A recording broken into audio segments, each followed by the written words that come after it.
Diz assim: alegrei-me sobremaneira no Senhor, porque agora uma vez mais renovastes a meu favor o vosso cuidado, o qual também já tinhas antes, mas vos faltava oportunidade. Digo isso não por causa da pobreza, porque aprendi a viver contente em toda e qualquer situação, tanto sei estar humilhado, como também ser honrado. Tudo e em todas as circunstâncias já tenho experiência, tanto de fartura como de fome, assim de abundância como de escassez. Tudo posso naquele que me fortalece.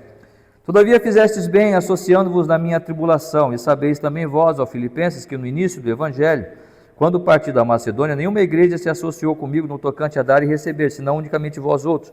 Porque até para Tessalônica, mandastes não somente uma vez, mas duas, o bastante para as minhas necessidades. Não que eu procure o donativo, mas o que realmente me interessa é o fruto que aumente o vosso crédito. Recebi tudo e tenho abundância, estou suprido desde que Epafrodito me passou às mãos o que me veio de vossa parte, como aroma suave, como sacrifício aceitável e aprazível a Deus. E o meu Deus, segundo a sua riqueza em glória, há de suprir em Cristo Jesus cada uma de vossas necessidades. Ora, o nosso Deus e Pai, a nosso Deus e Pai, seja a glória pelos séculos dos séculos. Amém. Então ele termina esta carta saudando os irmãos. Saudai cada um dos santos em Cristo Jesus. Os irmãos que se acham comigo, vos saúdo. Todos os santos vos saúdam, especialmente os da casa de César. A graça do Senhor Jesus Cristo seja com o vosso espírito. Vamos orar mais uma vez. Muito obrigado ao Senhor pela tua palavra. Ensina-nos mediante a ação do teu Santo Espírito, a nós, ó Deus, que temos as nossas mentes limitadas, corações fracos, para entender e desejar a tua palavra, os teus mandamentos, os teus preceitos. Mas, Senhor, cuida de nós, orienta-nos pelo teu poder. Pedimos isso e agradecemos em nome de Cristo Jesus. Amém, Senhor.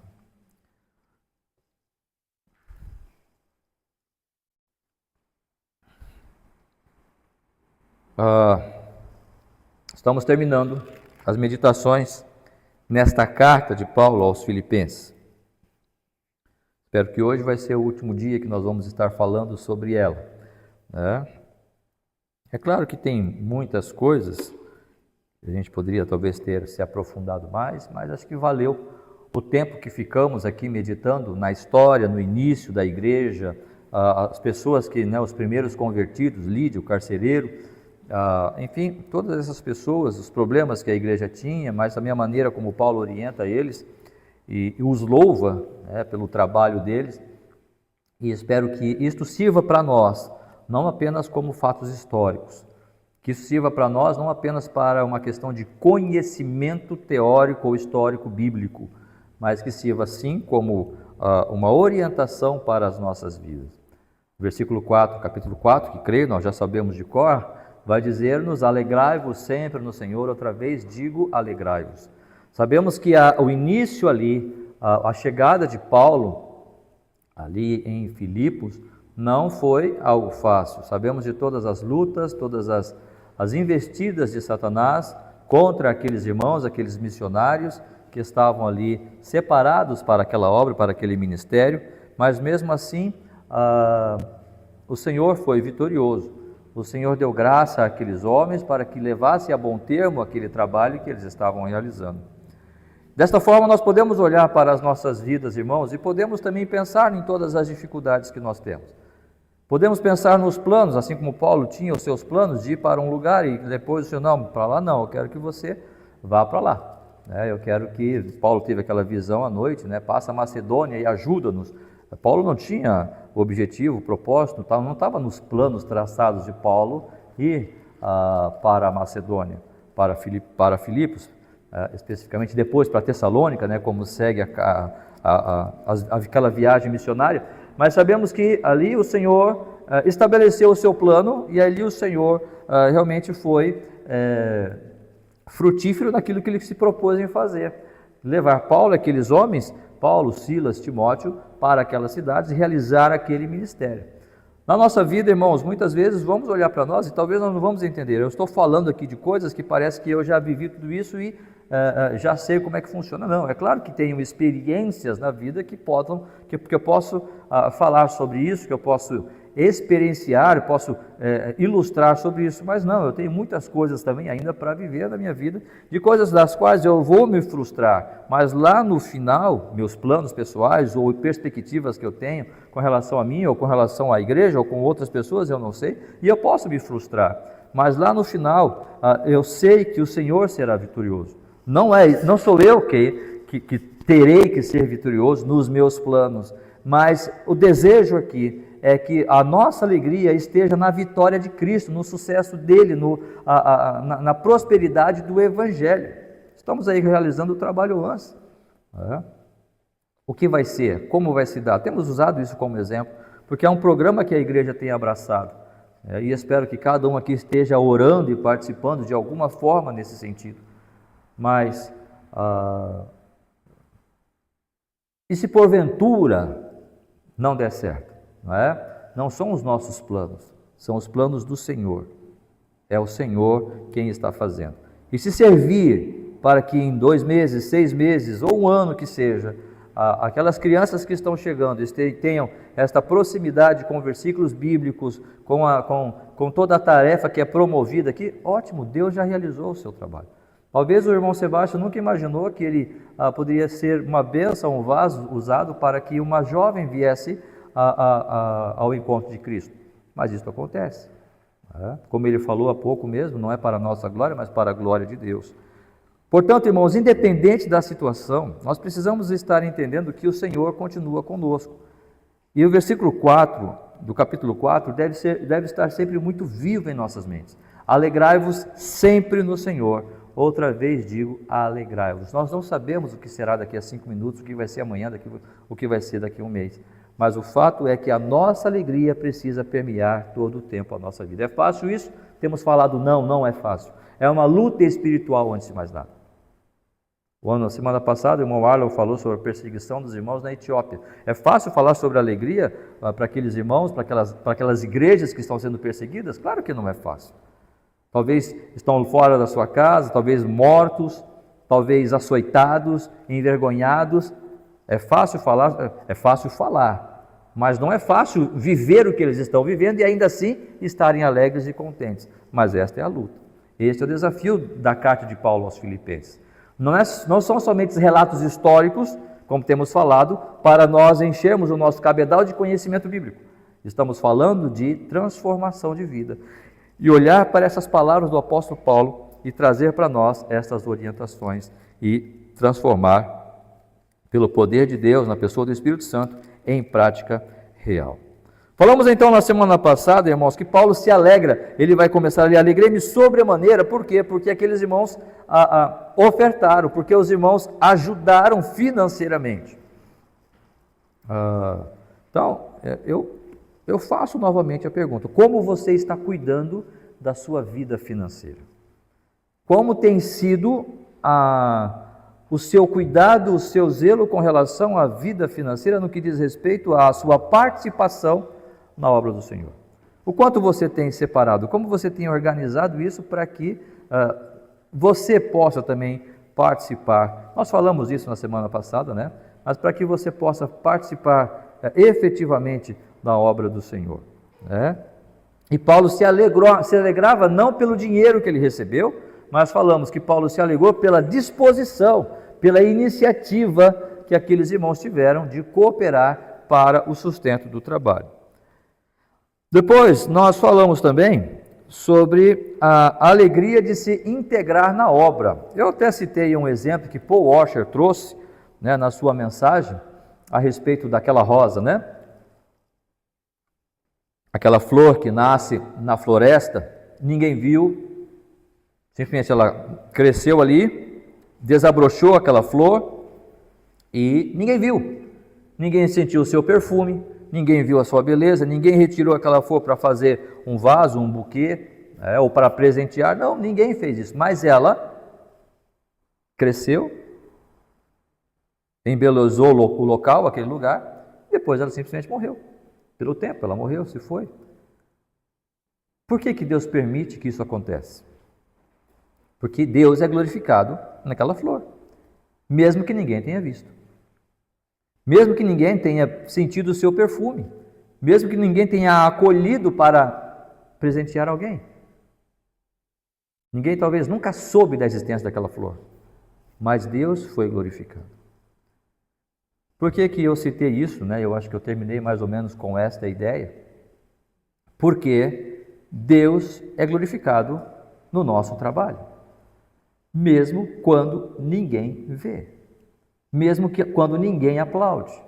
Eu até falei, tem homens que são usados, são separados para serem pastores de igrejas de 5.000 pessoas, enquanto que outros para uma igreja de 2.000, outros para a igreja de 1.000, outras de 500, outras de 100, outras de 20, outras de 15, outras de 10, outras de 3, eu não sei. Agora, se nós estivermos preocupados em que as pessoas nos vejam e nos aplaudam no que estamos fazendo, nós não estamos trabalhando para a glória de Deus. Estamos trabalhando para a nossa glória. E esta é a diferença entre o ser chamado e o não ser chamado. Esta é a diferença entre ser chamado para o ministério pastoral e não ser. Por isso que eu estava falando dessa dificuldade do ministério pastoral. O ministério pastoral, muitas vezes, você vai estar sozinho, você vai chorar sozinho.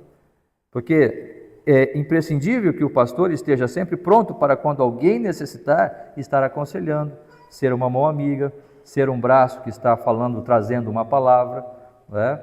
Mas quem faz isso com o pastor? Quem senta com o pastor?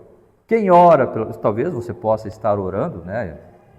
Esperamos que você esteja orando pelo seu pastor, né? Mas quem senta com o pastor e aconselha o pastor? E aí muitas vezes você vai se sentir, não estou aqui chorando, tá, irmãos? Estou falando de realidade, tá? Não é? Quem vai fazer isso? E muitas vezes esse trabalho, esse ministério, é um ministério que você faz sozinho. Em determinados momentos e tempos, você está sozinho, né? Realizando esse trabalho e tendo toda esta carga, esta responsabilidade. Por isso o trabalho pastoral, e eu até falei isso também, me parece que isso está sendo muito trazido de forma muito diluída, muito irresponsável até. Quando nós chegamos no seminário, tinha um jovem, por exemplo, leia capítulo 4, versículo 18. Filipenses 4, 18. Recebi tudo e tenho abundância. Estou suprido, desde que Epafrodito me passou às mãos, o que me veio de vossa parte como aroma suave, como sacrifício e aceitável e aprazível a Deus. Teve um jovem que disse, já viu que a Bíblia fala de Epafrodito, que ele era ladrão? Onde isso, né? Onde é que está? Sim, a Bíblia fala ali que Epafrodito era ladrão. Como assim, homem? Olha o que Paulo diz aqui, ó. Desde que Epafrodito me passou as mãos, o que veio, a igreja mandou para Paulo e Epafrodito roubou dele. É claro que não é isso que o texto está dizendo. Epafrodito passou para Paulo aquilo que veio como oferta de Filipos. Por que eu estou falando isso? Porque muitas vezes, irmãos, a pessoa talvez no seu desejo ou na sua vontade, ele lê um texto e ele não entende o que aquele texto está dizendo. O ministério pastoral exige, antes de mais nada, depois do chamado de Deus, conhecimento bíblico. E esse jovem estava, claro, no seu início do ministério. Uma outra coisa que nós ouvimos também, que Jó tinha, e não era brincadeira, né? Talvez veio de uma determinada região lá e era meio cultural ali a coisa, falar daquela... Mas eles falavam que Jó tinha sobrenome. Como assim Jó tinha sobrenome? A Bíblia diz que Jó debalde teme a Deus. O sobrenome de Jó era debalde. Jó debalde? Não. A palavra debalde significa em vão. Jó em vão teme a Deus, né? Ou seja, é necessário o conhecimento bíblico para o ministério pastoral. Eu falei de um exemplo até de uma família que está indo para começar ou para cuidar de uma igreja. Irmãos, isso não é brincadeira. Você precisa estar experimentado, você precisa ter um chamado, você precisa ter experiência, você precisa ter um desejo, porque nem todos estão prontos para ser aquela rosa que está lá na floresta e ninguém vê e mesmo assim não receber aplausos. Mas hoje estamos vivendo um momento em que parece que a figura, o ministério pastoral, ele tem sido colocado como algo muito abaixo daquilo que realmente ele é. Não que nós somos santos, somos deuses, não é isso, né, o pastor? Mas quando você é chamado é porque há algo especial ali. E eu até falei da graça de Deus sobre os pastores, né? Portanto, Paulo se alegra com aqueles irmãos em eles estarem participando na obra do Senhor. Nós precisamos participar. Eu não sei qual é o teu ministério, qual é o seu dom, qual é o seu serviço, mas nós precisamos arregaçar as mangas sim e realizar o trabalho que tem que ser realizado. Nós temos muitos desafios, é claro, todos nós temos nossas responsabilidades como famílias, como profissionais, claro que temos, mas a obra do Senhor também precisa ser realizada e o Senhor separou a nós, a mim, a você, né? Separou-nos para esse trabalho, para este fim. E não somente isso, a alegria também na obediência. Estou passando rápido aqui, né, para seguir nas nossas próximas considerações, porque se vocês forem ver, no versículo 14, versículo 15, perdão, e sabeis também a vós, ó Filipenses, que no início do Evangelho, quando parti da Macedônia, nenhuma igreja se associou comigo no tocante a dar e receber, senão unicamente vós outros. Perceba que Paulo coloca ali a atitude dos filipenses diferente dos outros, porque Paulo vai louvar Tessalônica, né? Depois, uma igreja modelo, mas Paulo vai chegar em Tessalônica depois que ele vai para Filipos. Então, Filipenses foi uma das igrejas ali formadas, e depois, claro, ele vai visitar Tessalônica e outras igrejas, né? Mas Filipos é a cidade onde ele chega, promove ali o Evangelho, e aqueles irmãos demonstram essa disposição e esta iniciativa em ofertar a Paulo. E nenhuma outra igreja fez isso, nem mesmo Jerusalém, de onde ele veio. Entendem? Então, esta obediência em manter a nossa vida, fazer o feijão com arroz, que seja, pelo menos, é necessário, esta obediência no serviço. O Senhor se agrada com isso, o Senhor se alegra com isso. Mesmo quando todas as coisas talvez não estão dando o resultado que se espera que se dê nesse mundo imediatista e capitalista que nós vivemos, né? Tem que ser tudo agora, esse mundo digital, tudo tem que ser nesse momento, mas é necessário entendermos que prosseguirmos naquele trabalho, mantendo. Por que, por exemplo, o irmão Arlon também citou sobre a ceia? Por que fazemos isso? Todo segundo domingo. Há igrejas que fazem todo domingo, enfim, cada igreja determina ali qual a periodicidade da celebração da ceia. Mas o que acontece na ceia? O que você vê de diferente quando acontece a ceia? Você fica mais forte, você se sente mais vitalizado, você tem poder, você olha para as coisas flutuam, né? Não, nada acontece. É um pãozinho, um quadradinho, um cálicezinho, e acontece o que? Nada. A não ser a nossa memória pela obra de Cristo realizada na cruz. E por que nós fazemos isso? Por obediência. Há quantos anos nós fazemos isso?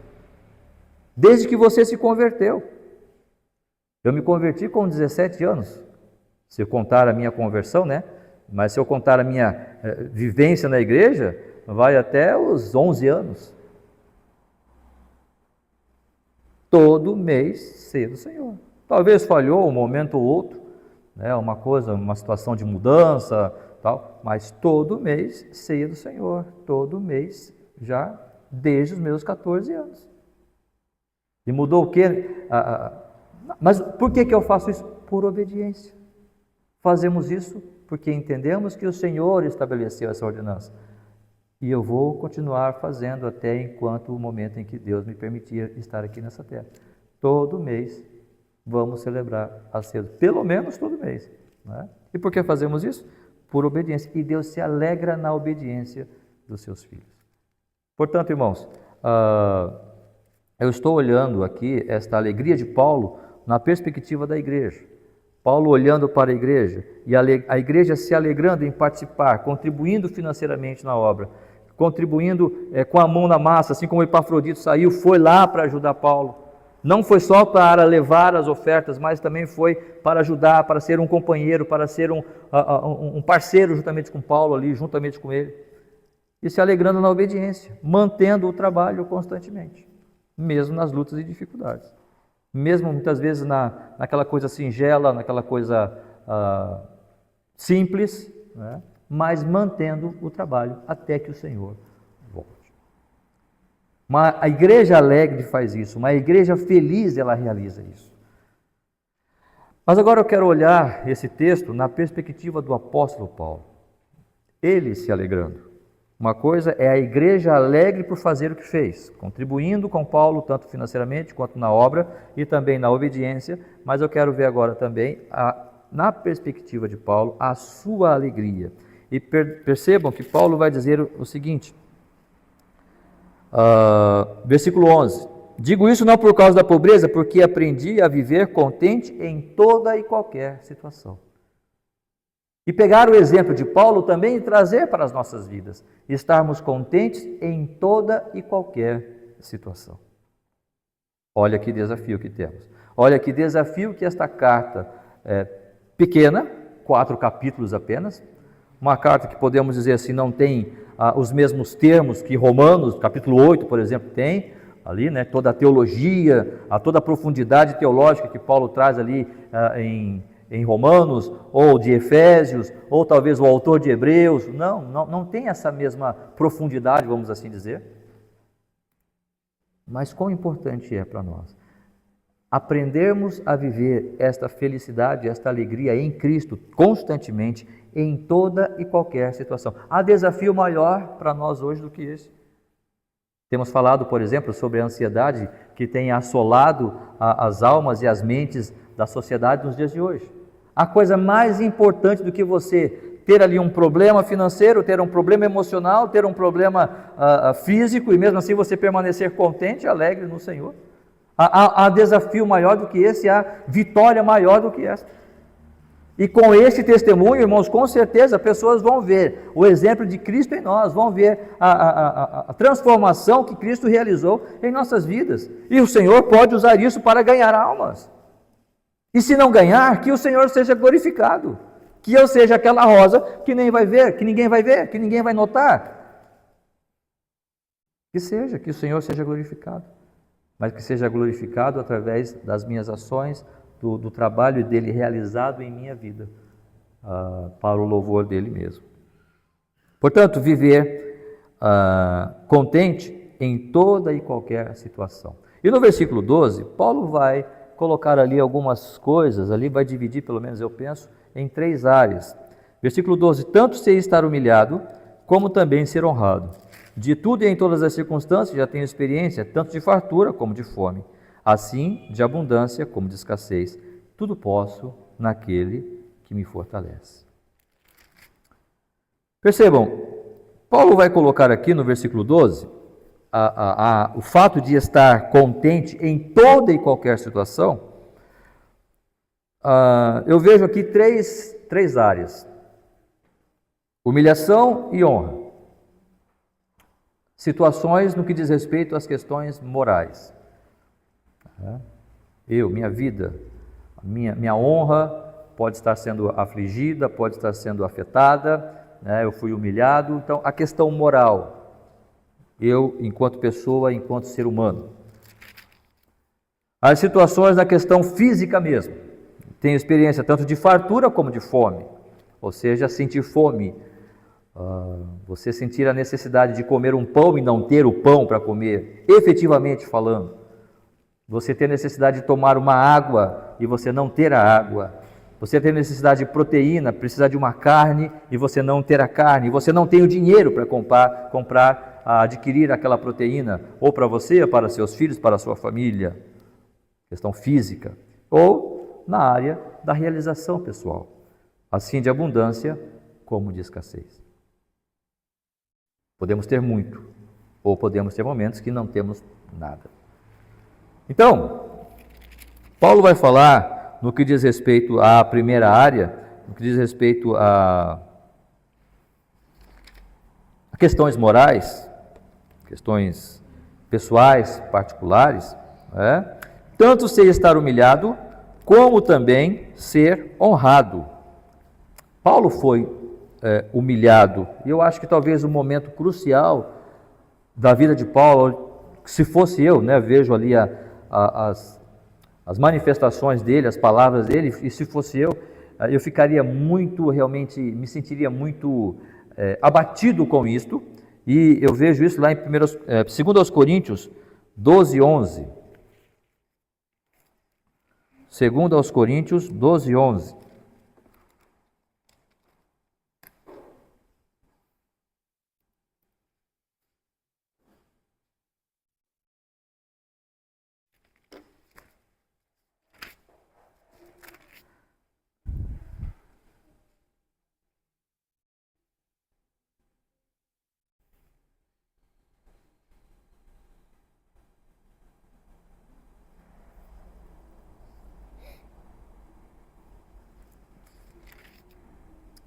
Estava no capítulo 11 ali, capítulo 12, né? Capítulo 12, verso 11. Tenho-me tornado insensato, a isto me constrangestes. Eu devia ter sido louvado por vós, porquanto em nada fui inferior a esses tais apóstolos, ainda que nada sou. Segue o versículo 12. Pois as credenciais do apostolado foram apresentadas no meio de vós com toda a persistência, por sinais, prodígios e poderes miraculosos. Porque em que tendes vós sido inferiores às demais igrejas, senão neste fato de não vos ter sido pesado? Perdoai-me esta injustiça. Paulo foi a Corinto, pregou o evangelho naquela cidade, uma cidade difícil, uma cidade imoral, uma cidade idólatra.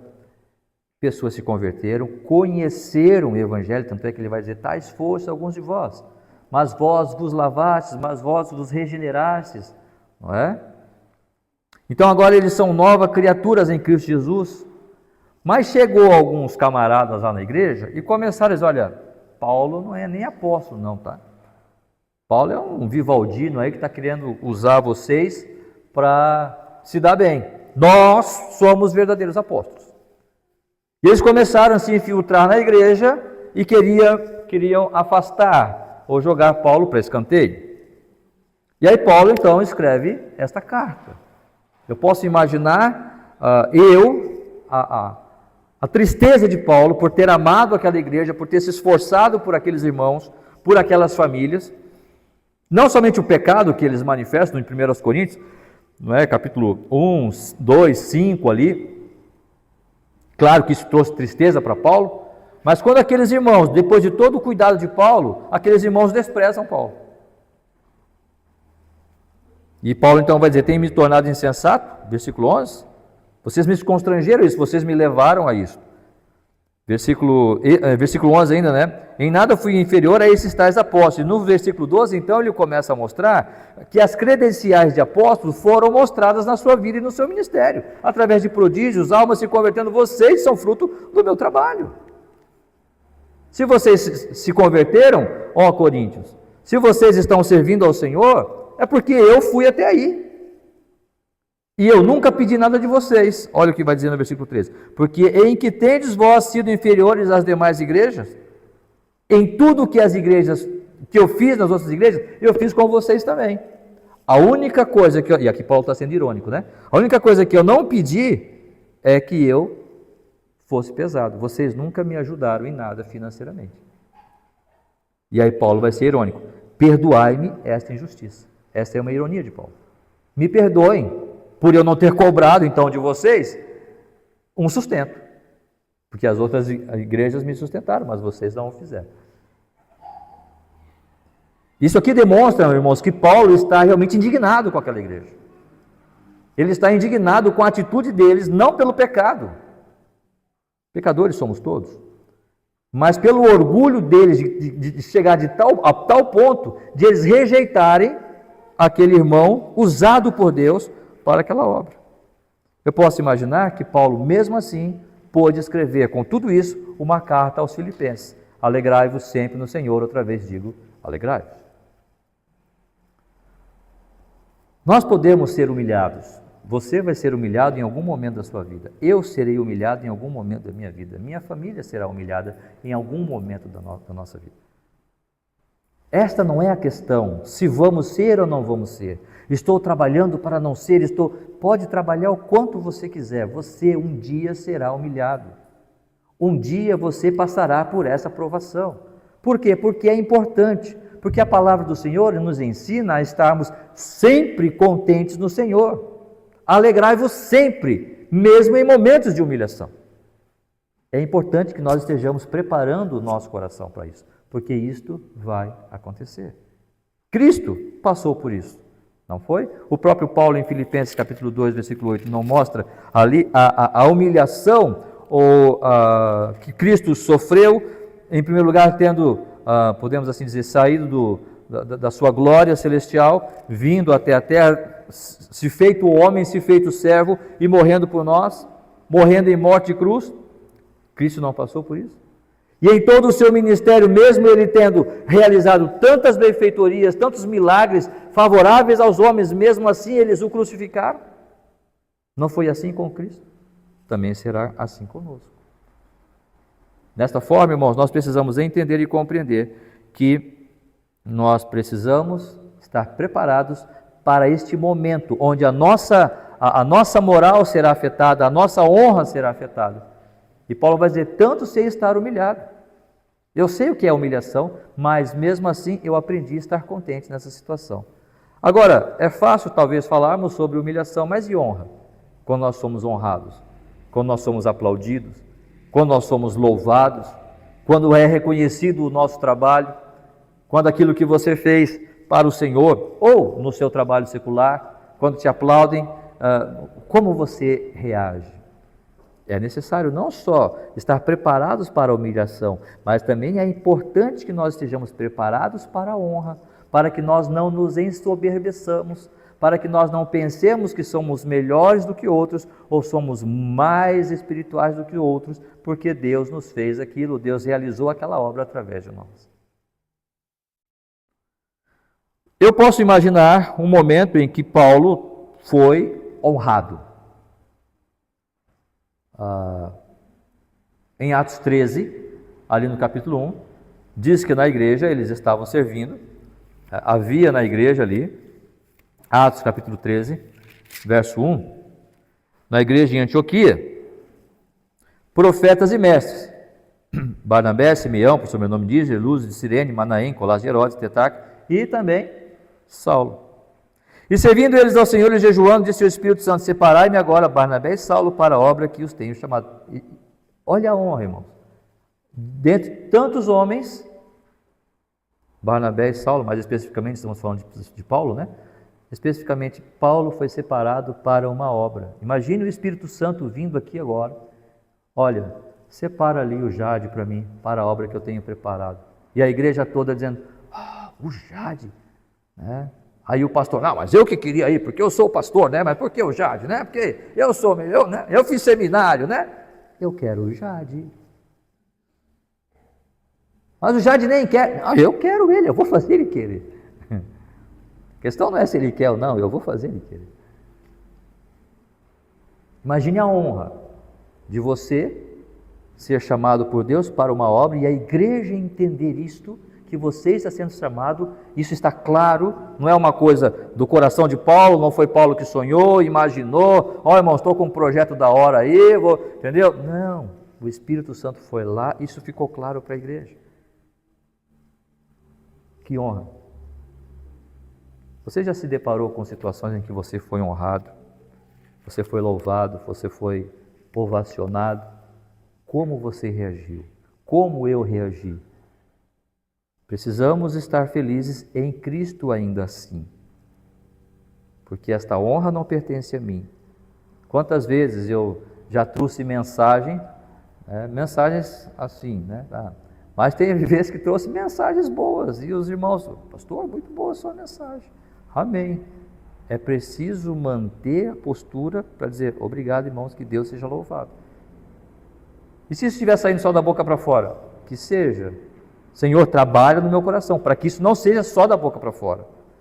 Certa vez uma senhora chegou para Spurgeon e disse, pastor, muito, muito boa a sua mensagem. Spurgeon, do jeito que era, né? Satanás já me disse lá no púlpito também, né? Ou seja, Satanás quer me agradar, entende? Mas eu não vou me demover, eu não vou cair nesses elogios, ainda que não estou dizendo que não possa, né, elogiar o pastor ou a sua mensagem, né? Afinal, depois os irmãos podem me elogiar ali, tá bom? Precisa não. Mas é necessário que nós aprendamos também a sermos, aprendermos a ser honrados, porque se não aprendermos isto, A soberba precede a queda. A palavra do Senhor vai nos dizer isso. Essa alegria no Senhor, contentes mesmo quando nós estamos sendo exaltados. Lembra quando João Batista estava conversando e ele responde o quê? Convém que ele cresça e que eu diminua. Essa deve ser a nossa atitude. Mateus 17, de 1 a 9.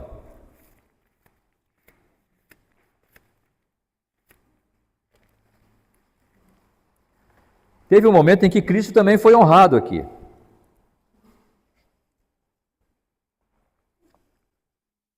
Eu posso imaginar que toda a vida de Cristo, ele realizando milagres, as pessoas vinham atrás dele, né? Mas aqui era um momento especial, porque estava só ele e mais 3 discípulos, Pedro, Tiago e João. E ele foi transfigurado ali naquele monte. Aqueles homens viram a sua glória. E apareceu também Moisés e Elias. Agora percebam que Moisés e Elias não foram transfigurados da mesma forma que Cristo. Ainda que Moisés e Elias já tinham também morrido, já tinham passado pela experiência da morte e tinham ali ressuscitado. Eles já estavam com corpos transformados. Moisés e Elias não estavam com corpos naturais como Pedro, João e Tiago. Mas o único que foi transfigurado e o seu brilho foi manifesto a todos foi o de Cristo. E então os discípulos ficaram, Senhor, vamos fazer uma... Pedro, né? Vamos fazer uma tenda para Moisés, para Elias, para o Senhor, tal. Não precisa, Pedro, tal.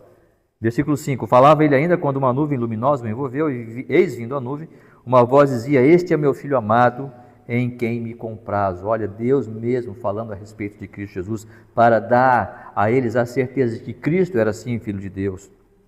Versículo 6, ouvindo-a, os discípulos caíram de bruços, tomados de grande medo. Aqueles homens estavam vendo o próprio Deus ali encarnado.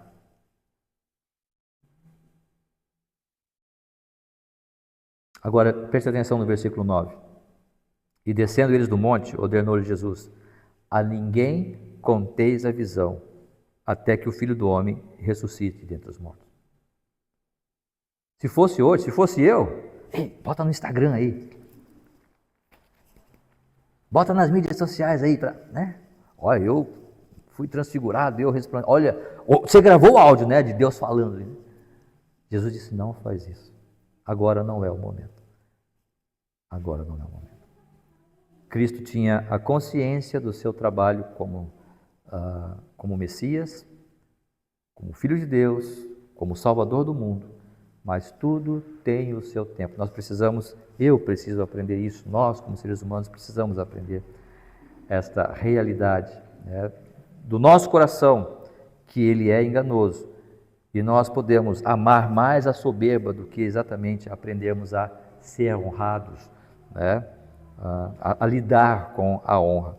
E Cristo foi exaltado, é claro, no mesmo tempo que fala, no mesmo texto que fala da humildade de Cristo, vai dizer também em Filipenses 2 que Deus o exaltou sobremaneira e colocou o seu nome acima de todo o nome, e sobre o nome de Cristo se dobrará todo joelho, no céu, na terra e debaixo da terra. Porque Cristo soube ser humilhado, mas também soube ser honrado. Que aprendamos com o nosso Senhor essa experiência. Não somente isso, Paulo vai dizer da questão física agora, tanto a viver contente com toda e qualquer situação, na situação moral, né, ser humilhado ou ser honrado, mas também na situação física, passar fome mesmo. Né?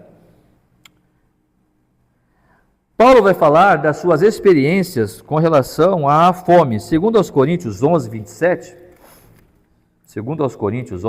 nós vamos ter esses relatos em 2 aos Coríntios, porque é realmente a carta em que Paulo fala das suas experiências e prova ali o seu ministério, o seu apostolado. 11, 27, vai dizer ali, em trabalhos e fadigas, em vigílias muitas vezes, em fome e sede, em jejuns muitas vezes e frio e nudez. Perceba que Paulo vai realmente passar fome, literalmente falando. Não tem o que comer. Estamos em viagem, talvez num naufrágio, chegamos numa ilha,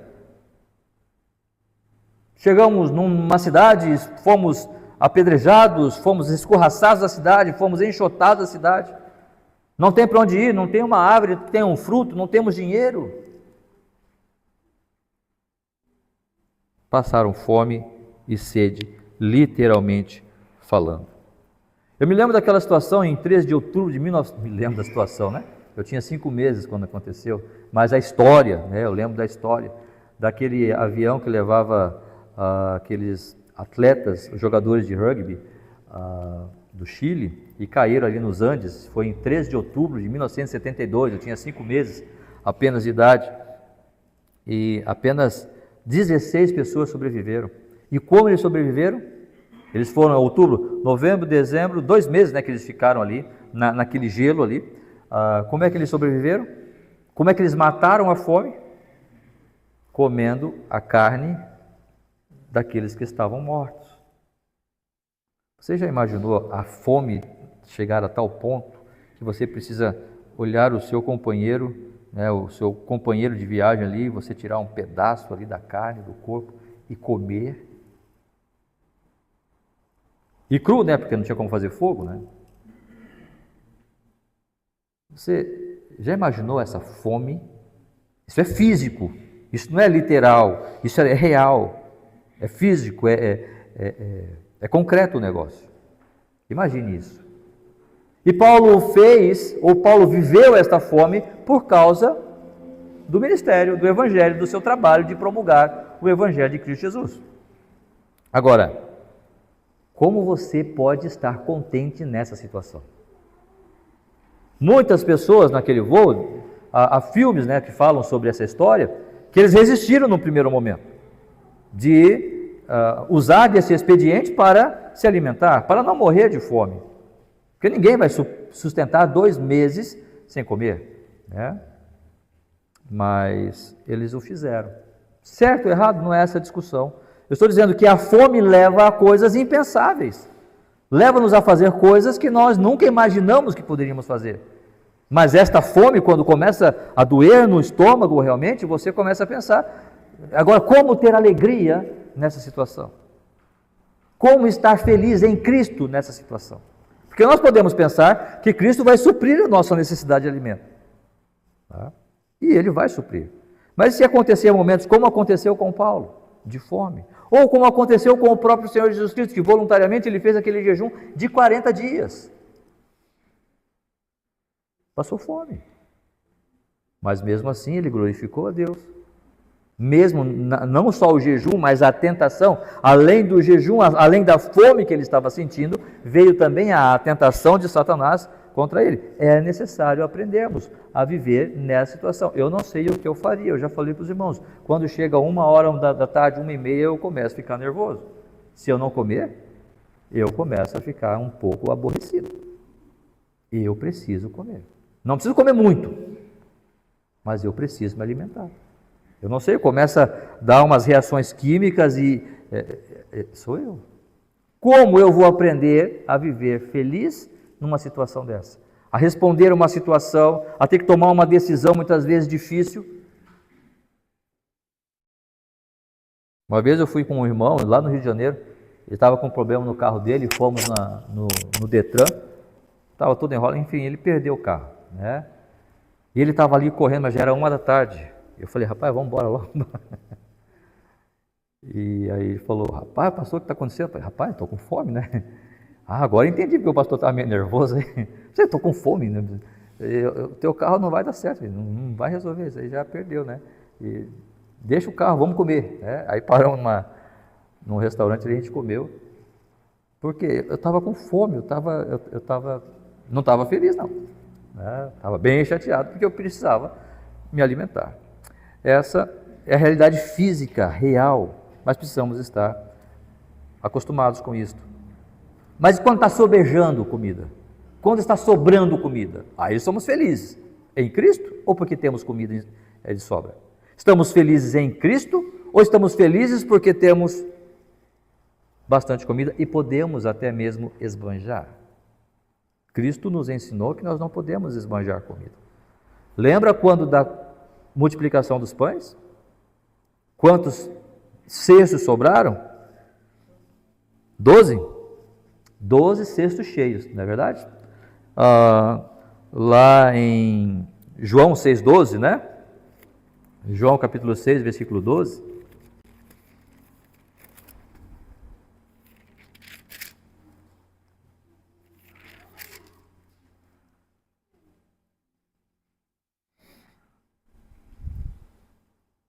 E quando já estavam fartos, disse Jesus aos seus discípulos: recolhei os pedaços que sobraram para que nada se perca. Jesus podia ter dito: sobrou quanto? Aqui no versículo 13, né? Assim, pois, fizeram e encheram 12 cestos de pedaços, 5 pães de cevada e também 12 pães de cevada que sobraram dos que haviam comido. Ou seja, Jesus podia ter dito: deixa aí, né? Sobrou mesmo, não tem problema, vamos embora, né? Deixa aí, depois alguém pega. Não. Sobrou? Vamos recolher e vamos fazer uso disto. Porque a nossa alegria não está porque está sobrando. A minha alegria está porque eu entendi que aquilo que está na minha mesa foi porque o Senhor me deu. E se está sobrando é porque o Senhor nos deu. E o Senhor vai dar. Tem uma história de um missionário, irmãos, que estava numa missão, num local distante. Eu não estava lá, claro, estou contando como ilustração, mas acredito na história. E chegou um momento que eles chegaram da igreja, não chegou aquele dinheiro da igreja, aquela oferta que era para receber, a esposa não conseguiu comprar, fazer o mercado. Chegou depois do culto, chegaram em casa, ninguém convidou eles para comer em casa, né? Aí chegou em casa, vamos colocar a mesa. Mas não tem nada para comer, vamos colocar a mesa, vamos orar. E vamos agradecer pelo que Deus nos dá. Então, colocaram a mesa, sentaram ele, a esposa e os filhos, e ele orou. Senhor, obrigado por esse alimento que o Senhor nos dá, que o Senhor seja louvado. Agradeceu pelo alimento. Não tinha nada na mesa, não tinha panela, não tinha nada. Quando ele termina a oração, alguém bate na porta. Ô vizinho, fala. Irmão, nós tivemos uma festa ali ontem à noite, um churrasco, e sobrou ali carne, sobrou alimento. Vocês querem? Opa, aceitamos. E trouxeram aquela carne, trouxeram aquele alimento, e eles comeram e sobejou para a noite, enfim. Essas coisas acontecem, assim como aconteceu com George Miller, muito obrigado. George Miller, né, quando ele cuidava daquele orfanato, ele orou, não tinha nada, não tinha comida, não tinha nada. Ele orou com as crianças pelo alimento, mas não tinha comida, não tinha alimento. Eu não sei quantas crianças, mas eram bastante crianças que ele recebia e assistia ali naquele orfanato. E quando de repente chega o leiteiro, que tinha quebrado a roda do carro do leiteiro, ele queria desperdiçar leite, então deu para o orfanato. O padeiro, da mesma forma, chegou, e são histórias reais. E George Miller conta isso, se conta isso na biografia de George Miller. O Senhor pode suprir, Ele vai suprir. Paulo vai dizer: posso todas as coisas naquele que me fortalece, versículo 13. Mas nós precisamos estar contentes, mesmo na fome. Eu preciso aprender a estar contente, mesmo na fome, mas também, até mesmo na fartura. Não esbanjando como se aquela alegria fosse simplesmente pelo alimento. Não, mas entendendo que é o Senhor quem dá, é o Senhor quem coloca ali na nossa mesa. Nós oramos quando sentamos à mesa para comer. Nós agradecemos ao Senhor pela oração, pela comida, perdão. Você ora quando você senta para se alimentar. Você se reúne com a sua família dizendo: Senhor, muito obrigado pelo alimento que nós temos à mesa. Muito obrigado, Senhor, por o Senhor ter providenciado esse alimento para o nosso sustento hoje. Se sim, amém. Se não, faça isso. Se não, aprenda sim a agradecer a Deus pelo alimento que o Senhor está lhe dando naquele momento. Porque é o Senhor quem dá. E precisamos estar alegres, não pelo alimento em si, mas pelo Deus que supre isso em nós. E a terceira e última, irmãos, para nós terminarmos aqui, estarmos alegres no que diz respeito às questões de realização pessoal. Paulo vai dizer: tanto sei estar humilhado como ser honrado. Tudo e em todas as coisas tenho experiência, tanto de fartura como de fome, assim de abundância como de escassez.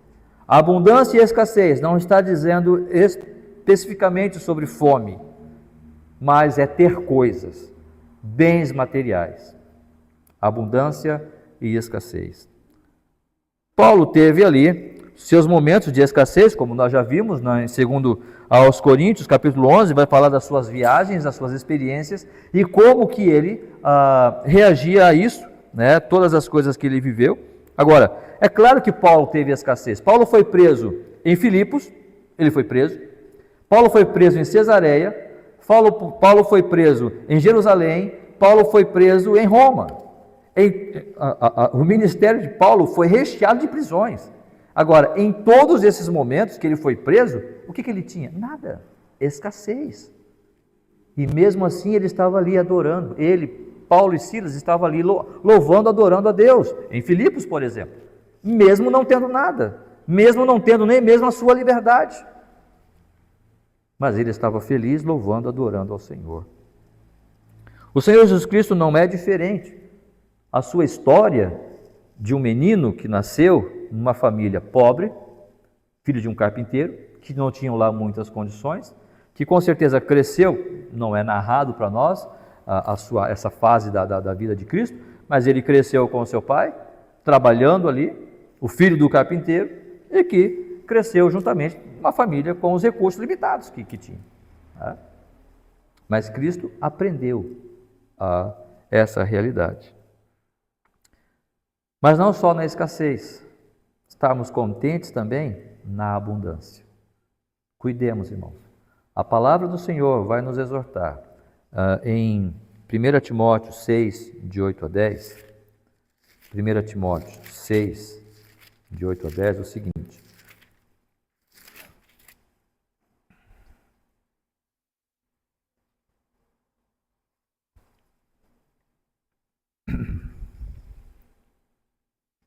Tendo sustento e com que nos vestir, estejamos contentes.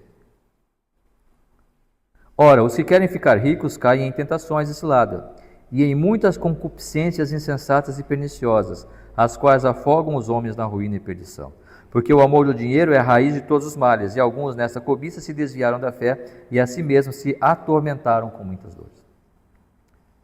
É difícil estar feliz na escassez? Você quer muitas vezes talvez fazer um passeio, você não consegue. Você não estão falando de comida, você tem alimento. Mas você quer fazer um passeio, você quer ir para a praia, você quer fazer uma viagem com a sua família. Eu preciso de um tênis novo, eu preciso de um celular novo. Não tenho condições, vou ficar com o meu velhinho mesmo. Mas a bateria nem está carregando mais, mas é o que eu tenho para hoje, não tenho o que fazer. Mas mesmo assim eu preciso aprender a estar feliz com isso. Nossa sociedade não entendeu isso. Nossa sociedade entendeu que se eu não tiver o último celular, o celular de última geração, eu não vou estar feliz. Se eu não puder apresentar aquele tênis maravilhoso, aquela roupa da moda, os meus amigos não vão olhar para mim da mesma maneira. E eu não vou estar feliz com isso. Não! Ninguém está preocupado com a roupa que eu estou usando, a menos que esteja amassado ou rasgado. Mas não está preocupado se é de marca ou não. Ninguém está preocupado. Nós criamos isso na nossa mente. Ninguém está preocupado com o carro que eu estou usando. Nós criamos isso na nossa cabeça. Porque nós queremos estar felizes dentro de uma realidade que eu estabeleci. Mas não é o que Deus estabeleceu. Nós trocamos o nosso carro certa vez. Porque o nosso carro, a gente viajava muitas vezes, dava problema, né? Então precisava de um carro mais forte. Então você pode trocar de carro, não estou dizendo que não possamos. A questão é, por que estamos fazendo isso? Eu estou feliz só porque eu tenho aquela coisa, porque eu tenho aquele bem material? Se eu não tenho, então não estou feliz. Se eu não puder fazer o passeio, se eu não puder ter aquela coisa, então a felicidade se vai. Eu não posso experimentar essa alegria constante no Senhor. Precisamos prestar atenção nisso. A escassez, mas também a abundância. Quando temos em abundância, precisamos colocar isso diante do Senhor. Perceba que Paulo vai dizer em Timóteo, se tiver comida e com que nos vestir, estejamos com isso contentes. Ele está dizendo que não possamos adquirir nada? Não, ele não está dizendo isso. O que ele está ensinando é esta alegria, esta felicidade em Cristo. Alegrai-vos sempre no Senhor. Outra vez digo, alegrai-vos. Estarmos constantemente contentes com Cristo. Nele, O Senhor Jesus Cristo, quando envia os seus discípulos, ele diz, olha, não levem, Mateus, né? Marcos 6, 8 a 9. Marcos capítulo 6, verso 8 e 9. Vai dizer, ordenou-lhes, versículo 7, né? Chamou Jesus os 12 e passou a enviá-los de 2 a 2, dando-lhes autoridade sobre os espíritos imundos. Verso 8, ordenou-lhes que nada levasse para o caminho, exceto um bordão, nem pão, nem alforje, nem dinheiro. Não levem nada. Que fossem calçados de sandálias, não usassem 2 túnicas. O que o Senhor Jesus Cristo está dizendo aqui? Não levem para a sua vida nada que os atrapalhe. Em suma é isso. Em Mateus capítulo 10 ele vai repetir essa orientação, esse envio aqui. Outras palavras ele vai usar, né? Mas ele vai repetir aqui, Mateus vai repetir aqui esta orientação, esse envio de Cristo. O que Cristo quer ensinar? Não leve para a sua vida nada que te atrapalhe ao crescimento cristão e espiritual. Quando nós temos tudo em abundância, é bem provável que nós vamos esquecer de Deus.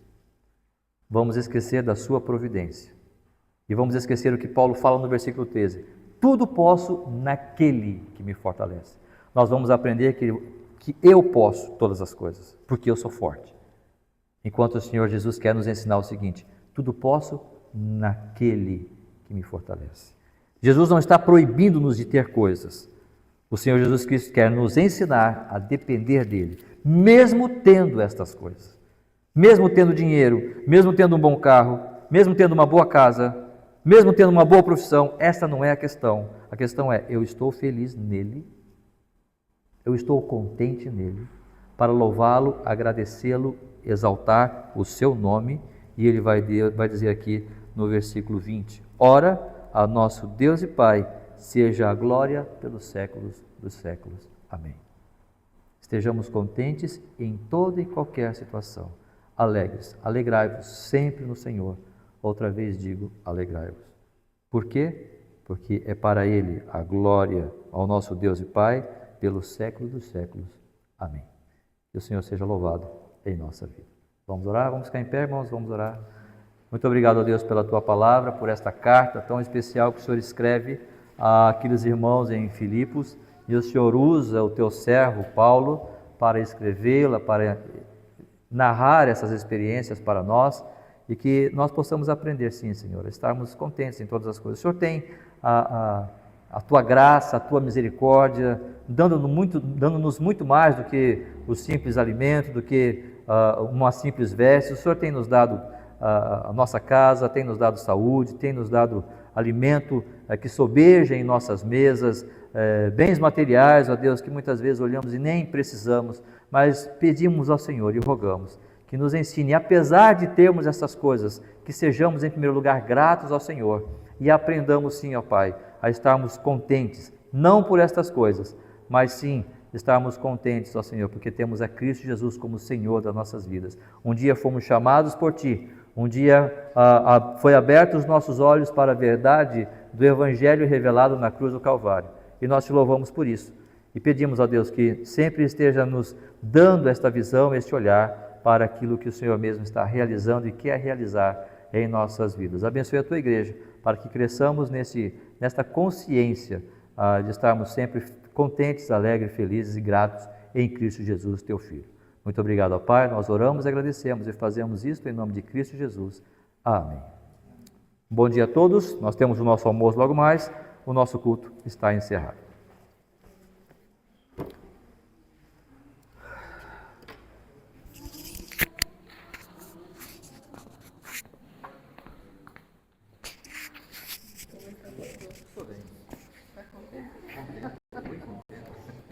Aprendendo, né? Aprendendo a estar